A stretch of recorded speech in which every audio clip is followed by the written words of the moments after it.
김건희 여사 관련 의혹들을 수사하고 있는 민중기 특검이 주식 거래와 강압 수사와 관련해서 잇따른 논란에 휘말리면서 오히려 본인이 수사를 받아야 할 처지가 됐습니다. 국민의힘은 양평 공무원 사망 사건과 관련해서 그리고 주식 거래 투자 의혹과 관련해서 이렇게 크게 두 가지 혐의로 민중기 특검을 공격하고 있습니다. 어제 민중기 특검을 서울중앙지방검찰청에 고발했다고 합니다. 그 목소리 들어보시죠. 민중기 특검에 대해서 직권남용죄로 고발하기 위해서 오늘 여기 이렇게 왔습니다. 클린 핸드의 원칙이라는 게 있습니다.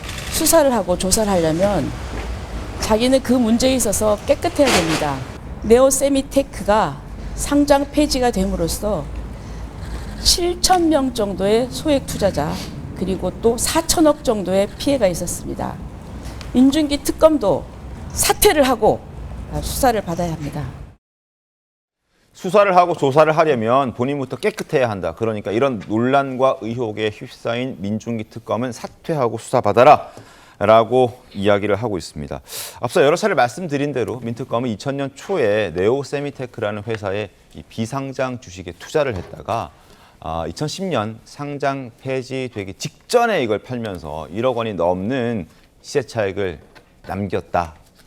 그리고 그 과정에서 내부 정보로 거래한 것 아니냐라는 어떤 의혹도 받고 있습니다. 왜냐하면 회사 대표가 민특검과 대전고, 서울대 동문이기 때문에 이 논란이 더 커지고 있습니다. 물론 아니다라는 본인의 해명도 나왔지만 그 논란은 사그라들지 않고 있는 상황입니다. 그리고 또 하나, 자 양지미 변호사님, 민특검이 판사 시절에 이 비슷한 주가 조작과 관련된 비슷한 사건을 이제 재판하면서 주가 조작범에 대해서 굉장히 엄한 벌을 내렸다라는 얘기가 나왔습니다. 맞습니다. 본인도 비슷한 행동을 했는데 그 비슷한 행동을 한 사람에게 엄한 벌을 내렸다라는 것 어떻게 봐야 되겠습니까? 그렇죠. 말씀해주신 사건이 이 리타워텍 주가 조작 사건이었어요. 네. 당시에도 이 주가 띄우기를 허위 공시를 통해서 주가를 막 180배 이상 띄웠다가 결국에는 검찰 수사가 시작되니까 보유 주식을 다 경영진이 팔아치우면서 거액의 부당이득을 챙겼다라고 하는 사건이었습니다. 네. 피해 주주가 당연히 이제 50억 원대 손해배상 청구 소송을 진행을 했는데 1심에서는 이 경영진에게 배상 의무가 없다라고 판단을 했었어요. 그런데 2심에서는 이것이 전체적으로 다 뒤집어져서 네. 배상을 해야 된다라고 했고 그때 재판부가 이야기를 한 것은 피고들 그러니까 경영진들의 경우에는 주식 취득으로 엄청난 이득을 벌어들였고 원고를 비롯한 투자자 대부분이 많은 손해를 봤기 때문에 이러한 손해에 대해서 배상할 의무가 있다라고 판단을 했거든요. 네. 그런데 이러한 항소심 판단을 한 재판부의 이제 판사가 지금 현 민중기 특검이라는 것입니다. 그래서 본인이 받고 있는 비슷한 의혹에 대해서 그러한 비슷한 사건을 과거 본인이 판사 시절에 판단을 했을 때에는 이러한 경영진이라든지 주가 조작을 해놓고 싹 주식을 팔아치우고 거대한 이익을 남긴 경우에 대해서 굉장히 엄벌해야 된다라는 취지로 배상 책무를 인정했던 사례가 있어서 이것은 본인과 비슷한 사례에 대해서 이렇게 이야기를 해놓고 본인은 또 다른 행동을 하는 건 아니냐라는 지적이 나오고 있습니다. 그러니까요. 자, 김동훈 대변인님, 네. 그 선고를 한 시점도 굉장히 공교롭습니다. 그러니까 선고를 한 시점이 언제냐 하면 본인이 네오세미테크 주식을 처분하고 한 1년 정도 지나고 난 다음에 이 처분을 했단 말이죠. 그렇습니다. 그러니까 본인도 시세 차익을 보고 난 다음에 선고를 했는데 엄히 처벌해야 된다라는 네. 얘기를 한 겁니다. 아마도 1년 그 시간을 감안을 하면은 이 회사가 같은 회사일 것이다라고 생각을 못할 수도 있었을 겁니다. 그리고 10년 뒤에 본인이 특검을 수행을 할 가능성이 있다라고 생각도 못했겠죠. 그런데 이게 바로 전형적인 내로남불입니다. 네. 본인은 그렇게 아무리 고등학교 대학 동기라고 해도 내부적 정보를 이용하지 않으면 이런 타이밍을 확보를 할 수 있는 가능성은 저는 거의 제로에 수렴한다고 봅니다.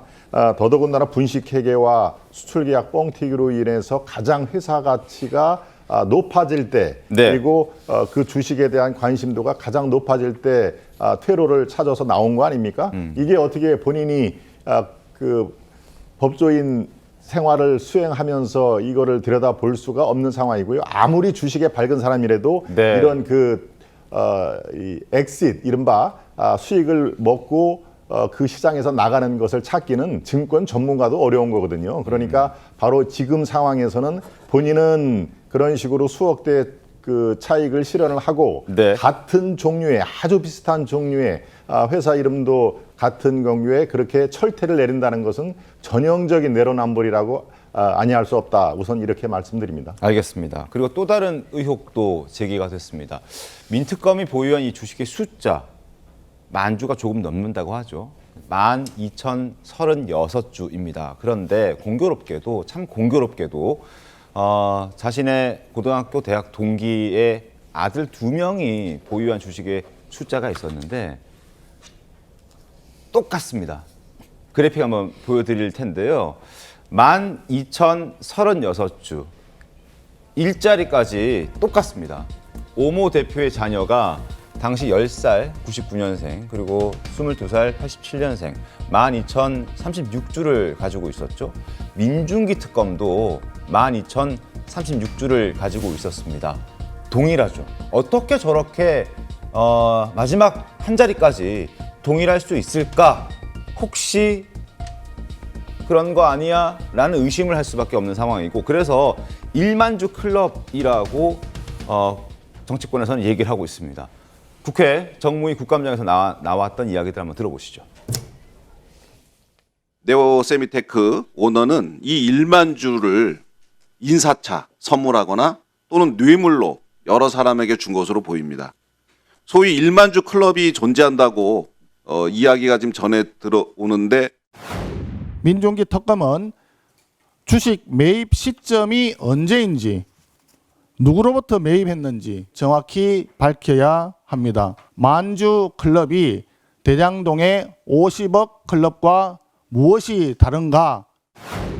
현재 이 사안이 조사는 이미 끝난 그런 상태이고, 이 해당 그 혐의와 관련된 부분 자체가 공소시가 완성된 지가 오래돼 가지고 합쳐서 금액이 50억 이상 되면은 공소시효가 15년으로 알고 있는데, 네네. 여기에 대해서 아직 약간의 시간적 여유가 남아 있는 것 같습니다. 정호재 대변인님, 네. 어떻게 이런 우연이 있을 수 있을까요? 글쎄 뭐 지금 상황만 놓고 보면은 네. 자녀들과 민중기 특검 이 사람에게 동일한 주식을 준 거잖아요. 네. 그 대장동 50억 클럽을 얘기하는 것도 이런 맥락에서 봐야 됩니다. 대장동 사업을 진행하거나 혹은 완물이 됐었을 때, 네. 이게 논란이 됐었을 때 도움을 받을 수 있는 사람들에게 특별히 선정해서 50억을 뭐 줘야겠다라는 의혹을 받고 있는 거 아닙니까? 지금도 똑같은 사례예요. 당시에 대전고 동문이었던 금융감독원에 근무했었던 친구들과 민중기 특검에게 혹시 자신이 사업을 하거나 또 사업 후의 과정에서 어떤 문제가 발생했을 때 일정 정도 도움을 받을 수 있을 것이라는 기대감에 따라서 이 주식을 줬던 것 아니냐. 그러니까 특혜성으로 줬었던 것 아니냐라는 네. 의혹을 사고 있는 거고요. 그래서 어떤 시점에 어떤 조건으로 매입을 했는지 밝혀달라는 겁니다.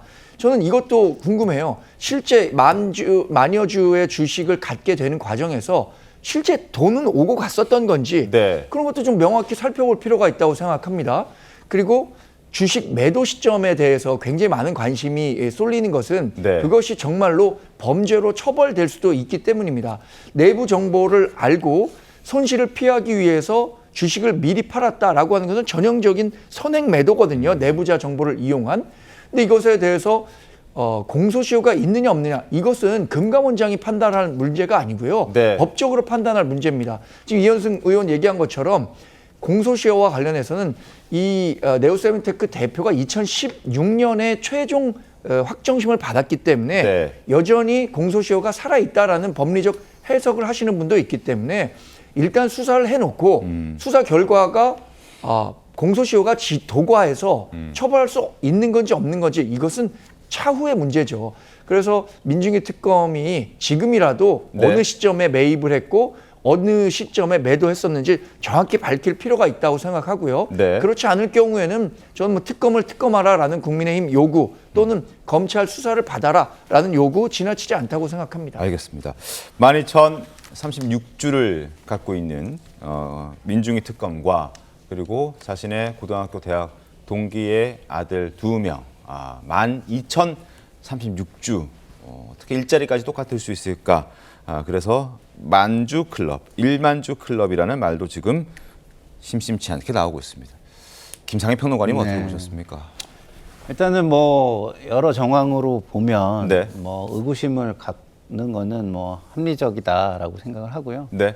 민중기 특검이 그냥 단순하게 뭐 위법 사항이 없다 네. 이렇게 설명하는 것으로는 고위공직자의 위치에 있기 때문에 이 의혹이 해소되지는 않을 것 같습니다. 네. 그러면 적극적으로 우리 뭐 지금 의혹을 제기하는 쪽에서 묻는 뭐 매입 시점, 뭐 방식, 뭐 등등의 약간 구체적인 설명을 더해서 네. 설명을 하는 것이 좋을 것 같고요. 그리고 말씀하신 대로 뭐 일의 자리까지 똑같은 주식 숫자를 가진 것 같은 경우도 네. 연관성이 굉장히 이미지적으로 굉장히 있어 보이는 느낌을 주잖아요. 네. 그래서 이런 것도 억울할 수는 있겠지만 고위공직자의 운명이라고 생각하시고 좀 해명의 노력을 하는 것이 좋지 않을까 생각을 해봅니다. 한 알겠습니다. 가지만 짧게 보완을 네, 좀 말씀하십시오. 이게 12,036주라고 그래서 야 어떻게 끝자리까지 갔느냐라는 그 의문들이 여기저기서 많이 이제 제기가 되는데요.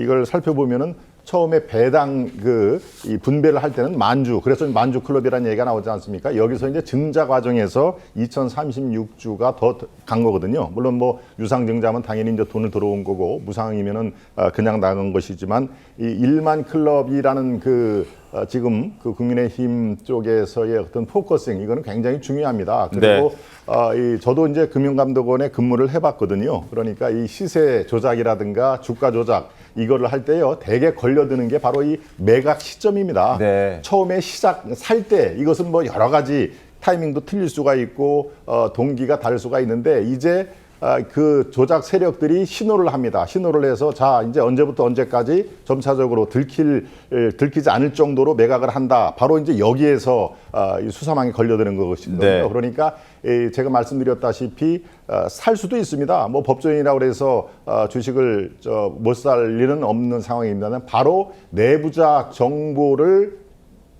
금지돼 있는 이건 불법입니다. 내부자 정보 바로 고등학교 대학 동기인 대표로부터 그것을 받아서 아주 적절한 시점에 최상의 차익을 취할 시점에 했다라는 것은 명백한 시세 조정이자 바로 이게 바로 주가 조작성 불법 거래입니다. 이거는 이 자본시장법에도 나와 있는 상황이니까요. 여기서 민중기 특검이 더 이상 이것을 뺄 수는 없다. 그리고 공소 시효 얘기를 했는데요. 이게 7,000명 이상의 피해자가 있고 이 피해액을 감안하면은 이것은 이 공소 시효는 지금 우리가 주장하는 15년 이상 거기에 형법 조항에 나와 있으니까요. 아마 참고를 해보면은 공소 시효는 크게 문제될 건 없다. 저는 이렇게 판단하고 있습니다. 알겠습니다. 자, 민중위 특검의 수상한 주식 거래와 관련해서 이야기를 좀 해봤습니다.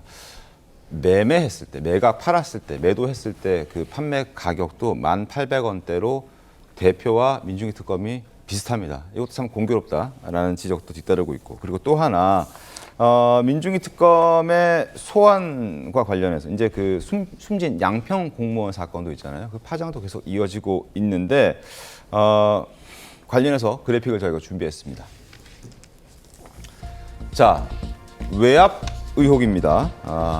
추가로 나온 내용이고 있는 그대로 얘기했는데도 특혜나 외압 있지 않았냐고 강압적으로 질문하고 회유하고 있다라는 민중위 특검으로부터 조사를 받은 참고인 신분의 A씨가 이렇게 밝혔습니다. 있는 그대로 얘기했는데도 불구하고 계속해서 강압적으로 질문하고 회유하고 있다. 양지인 변호사님 어떻게 보셨습니까? 일단은 이러한 회유라든지 어떠한 강압을 느꼈다라는 이야기가 계속 나오는 것 자체가 일단은 뭐 감찰 내지는 감사가 조금 필요한 상황 아닌가라는 좀 생각이 들기도 하고요. 지금 특검의 경우에는 특검을 감독이라든지 관할하는 상부기관이 따로 마련이 되어 있는 그런 것은 아니고 네. 특수한 조직으로 보는 것이 맞습니다. 그렇기 때문에 특검 내부에서 어떠한 인권 탄압적인 부분이 발생했다라든지 수사 과정의 절차 절차적인 문제가 발생하더라도 이 부분에 대해서 그럼 누가 감독이나 감찰을 해야 되는가? 이 부분에 대한 문제가 발생할 수 있는 것이죠. 그래서 지금 불거지고 있는 여러 가지 피조사자, 그러니까 참고인 신분이라고 하더라도 어쨌든 조사에 출석한 사람들이 이런 목소리를 내는 부분에 대해서 그럼 우리가 특검이 자체적으로 좀 들여다보겠다라고 하고 있는 상황이기는 하지만 이것이 그 내부에서 발생한 일을 그 조직 내부에서 확인하고 해결하겠다라는 것은 외부에서 보기에는 잘 받아들여지기는 좀 힘든 측면이 있는 것 같습니다. 네. 그렇기 때문에 다른 외부의 감찰이라든지 아니면 정말 이러한 강압적인 부분이라든지 회유가 좀 있었는지 압박이 있었는지에 대한 그 사실관계가 좀 명확히 밝혀져야 될 필요가 있겠다는 생각도 듭니다. 네. 근데요, 지금 특검이 진행되고 있잖아요. 네. 그런 감찰이나 이런 거는 대부분 좀 약간 사후적으로 많이 하거든요. 그래서 강압이라고 하는 것이 사실은 조사를 받는 사람 입장에서는 다 느끼는 겁니다. 저도 옛날에 뭐 검찰 조사 받아본 적이 있는데 네. 대답을 해도 반복적으로 계속 물어봐요. 이거 이랬죠? 맞아요? 뭐 이렇게 네네네. 이렇게 반복적으로 물어봅니다. 그러면은 굉장히 피곤하기도 하고 뭐 압력을 느끼기도 해요. 네. 그러면 이것을 강압이라고 볼 것이냐 말 것이냐 네. 이거 굉장히 애매한 거거든요. 심지어는 뭐 저 같은 경우는 너무 피곤해서 일부는 네. 인정을 해준 경우도 있어요. 그냥? 예. 그래서 이거를 수사 기법이라고 봐야 할지 네. 아니면 강압이라고 봐야 할지는 그 조사를 받는 사람마다 너무 그 편차가 클 것이라고 생각하기 때문에 네. 이것을 지금 수사가 굉장히 중요한 수사가 이루어지고 있는 상황에서 무조건 강압이라고만 단정해서 갈 것은 아니다 이런 생각이 듭니다. 알겠습니다. 근데 저는 한마디 말씀만 붙이면 그래서 자체 감찰이 아니라 네. 외부에서 봐야 한다는 겁니다. 민주당이 그 얘기하는 부분은 것 중에, 동의합니다. 예, 외부에서 봐야 된다는 거예요. 본인들의 일을 그 다 파악해보고 아무 문제 없습니다라고 한다면 그 국민들이 쉽게 설득할 수 있겠습니까? 지난번에 지기현 판사 감찰과 관련해서도 법원에서 본인들이 감찰했지만 외부 위원회를 따로 구성해 갖고 발표를 했어요. 네. 근데 그것도 못 믿겠다고 얘기를 하고 있는데 지금 특검에서 본인들 감찰해 갖고 어떤 결과를 내놨을 때 국민들이 과연 이해해 줄 수 있을까? 이거 완전히 별개의 문제거든요.